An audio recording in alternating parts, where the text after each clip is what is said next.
Friends, welcome to my channel. Today మనం 25th April 2025కి సంబంధించిన important current అఫైర్స్ని ఈ వీడియోలో డిస్కస్ చేద్దాము. మా ఛానల్ని గనక ఫస్ట్ టైం చూస్తున్నట్లయితే లైక్ చేసి సబ్స్క్రైబ్ చేసుకోండి.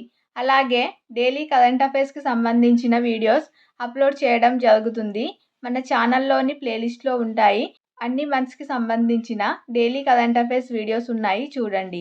అలాగే మన టెలిగ్రామ్ ఛానల్ లింక్ కూడా వీడియో కింద డిస్క్రిప్షన్లో ఉంటుంది. అందులో కూడా జాయిన్ అవ్వండి. మీకు అందులో ఇంపార్టెంట్ కంటెంట్ అందించడం జరుగుతుంది. టుడే ఫస్ట్ టాపిక్ వచ్చేసి ఏప్రిల్ 25న వరల్డ్ మలేరియా డేగా ప్రతి ఏటా కూడా ప్రపంచవ్యాప్తంగా నిర్వహించడం జరుగుతుంది. World malaria day. దీని యొక్క ముఖ్య ఉద్దేశం ఏమిటి అంటే మలేరియాను నిర్మూలించడం, దాని వ్యాప్తిని నివారించడంపై ప్రజల్లో అవగాహన కల్పించడమే ఈ వరల్డ్ మలేరియా డే యొక్క ముఖ్య ఉద్దేశం. మలేరియా అనేది ప్లాస్మోడియం అనే పరాన్నజీవి వల్ల సోకుతుంది. దీనికి ప్రధాన అతిథేయి వచ్చేసి ఆడ ఎనఫీలిస్ దోమ. ఈ ఆడ ఎనఫీలిస్ దోమ ప్రధాన అతిథేయిగా పనిచేస్తుంది. అలాగే ఈ వరల్డ్ మలేరియా డే యొక్క 2025 సంవత్సరానికి నినాదం వచ్చేసి malaria ends with us, reinvest, reimagine, reignite అనేది వరల్డ్ మలేరియా డే యొక్క 2025 నినాదం.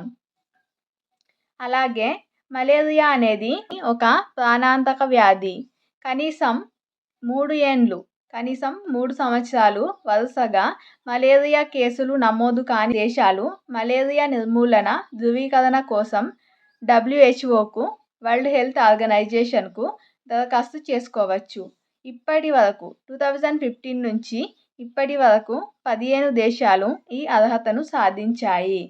ఇలాంటి దేశాలు ఫస్ట్ టైం మలేరియా రహిత దేశంగా గుర్తింపు పొందిన ఫస్ట్ దేశం వచ్చేసి మాల్దీవులు. ఇది 2015లో గుర్తింపు పొందింది. మొత్తం 15 దేశాలు ఉన్నాయి. ఫస్ట్ పొందినది మాల్దీవులు 2015లో. అలాగే ఈజిప్టు 2024లో, కేప్ వర్డే 2024లో, జార్జియా 2025లో. ఇవి రీసెంట్గా గుర్తింపు పొందిన దేశాలు కాబట్టి గుర్తుంచుకోవాలి. అలాగే నెక్స్ట్ టాపిక్ చూసినట్లయితే భారత్ పాక్ క్షిపణి పరీక్షలు. ఇటీవల చూస్తున్నాము, 3 days నుంచి జమ్మూ కాశ్మీర్లో ఉగ్రవాదుల దాడి, పర్యాటకులపై ఉగ్రవాదుల దాడి కారణంగా భారతదేశానికి, పాకిస్తాన్కి మళ్ళీ యుద్ధ పరిస్థితులు నెలకొనే పరిస్థితులు ఏర్పడుతున్నాయి. దాని నేపథ్యంలోనే భారత్ పాక్ క్షిపణి పరీక్షలు నిర్వహించడం జరిగింది. యుద్ధ నౌక INS సూరత్ నుంచి భారత నౌకాదళం మధ్య శ్రేణి క్షిపణిని విజయవంతంగా పరీక్షించింది. దీనికి 70 కిలోమీటర్ల పరిధి ఉంది. సీ స్విమ్మింగ్ టార్గెట్ను ఖచ్చితమైన సమన్వయంతో విజయవంతంగా ఛేదించినట్లు వెల్లడించడం జరిగింది. అలాగే మరోవైపు చూసినట్లయితే కరాచీ తీరంలో భూతలం నుంచి భూతలం పైకి పాకిస్తాన్ క్షిపణి ప్రయోగాలు నిర్వహించింది. అలాగే నెక్స్ట్ టాపిక్ చూద్దాం. మహారాష్ట్రలో 3000 ఏండ్ల నాటి నాగరికత బయటపడింది.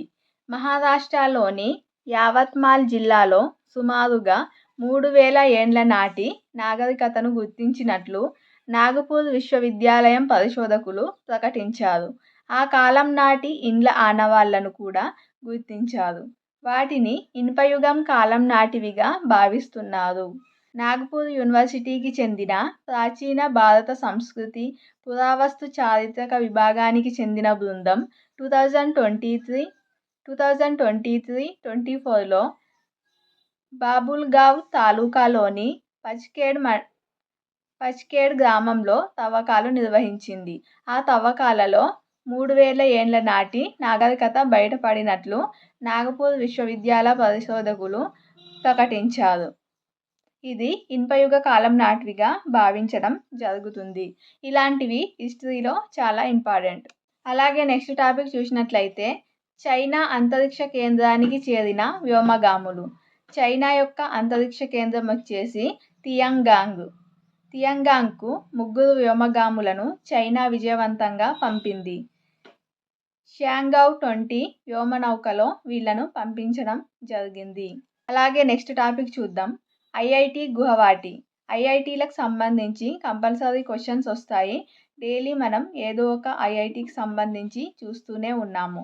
ఐఐటి గువాహటి పెద్ద పెద్ద రంధ్రాలున్న తడికలు లేదా వలల మాదిరిగా నిర్మించే గోడలను జాలి గోడలు అంటారు. ఆంగ్లంలో అయితే వీటిని లాటిస్ గోడలు అనడం జరుగుతుంది. ఇప్పుడు ఈ జాలి గోడలను కాంక్రీటుతో త్రిమితీయ అంటే 3D పద్ధతిలో ముద్రించవచ్చని ఐఐటి గువాహటి పరిశోధకులు తెలపడం జరిగింది. అలాగే నెక్స్ట్ చూసినట్లయితే 200 మీటర్లలో అనిమేష్ జాతీయ రికార్డు.